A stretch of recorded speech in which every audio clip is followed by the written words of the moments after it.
MPC BiPC విద్యార్థులకి ఒక వరం సీఏ సీఎంఏ కోర్సులు. సీఏ సీఎంఏ చదివే విద్యార్థుల్లో 40% మంది ఎంపీసీ మరియు బైపీసీ విద్యార్థులే. Master minds. AP advocate general గా దమ్మాలపాటి శ్రీనివాస్ ను ప్రభుత్వం నియమించింది. దమ్మాలపాటి శ్రీనివాస్ ను నియమిస్తూ సీఎంఓ ఉత్తర్వులు ఇచ్చింది. 2014 నుంచి 2019 వరకు దమ్మాలపాటి శ్రీనివాస్ ఏజీగా పనిచేశారు. ప్రస్తుతం టీడీపీ అధికారంలోకి రావడంతో తిరిగి దమ్మాలపాటి శ్రీనివాస్ ను సీఎం చంద్రబాబు ఏజీగా నియమించారు.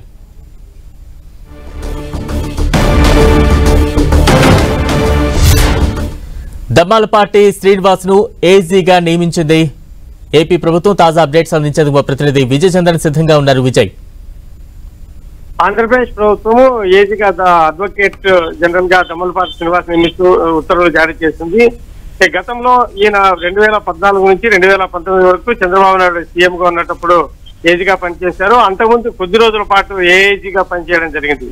దమ్మాలపాటి శ్రీనివాస్ మొదటి నుంచి కూడాను తెలుగుదేశం పార్టీకి వెన్నుదన్నుగా ఉండడం జరిగింది. తెలుగుదేశం పార్టీ నేతలకు సంబంధించిన పలు కేసులు కూడా ఆయన వాదించారు. చంద్రబాబుకు అత్యంత సన్నిహితుడుగా ఉన్నాడు. అంతేకాకుండా గతంలో కొన్ని కేసులు కూడా భూములకు సంబంధించిన రాజధాని భూములకు సంబంధించినటువంటి కొన్ని కేసుల్లో కూడాను దమ్మాలపాటి శ్రీనివాస్ మీద జగన్మోహన్ రెడ్డి ప్రభుత్వం కేసులు నమోదు చేయడం జరిగింది.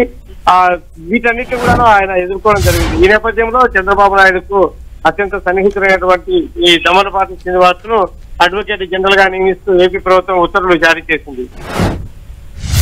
Right, thank you Vijay Chandran.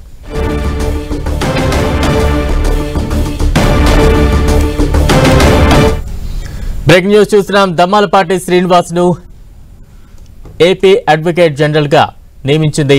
2014 నుంచి 2019 వరకు కూడా ఆయన చేశారు. ఏపీ అడ్వకేట్ జనరల్ గా దమ్మాలపాటి శ్రీనివాస్ నియామకమైంది. దమ్మాలపాటి శ్రీనివాస్ ను నియమిస్తూ సీఎంఓ కొద్దిసేపటి క్రితం ఉత్తర్వులు జారీ చేసింది. 2014-19 వరకు ఏజీగా పనిచేశారు దమ్మాలపాటి శ్రీనివాస్. ప్రస్తుతం ఏపీ అడ్వకేట్ జనరల్ గా దమ్మాలపాటి శ్రీనివాస్ ను నియమిస్తూ ఏపీ సర్కార్ నిర్ణయం తీసుకుంది.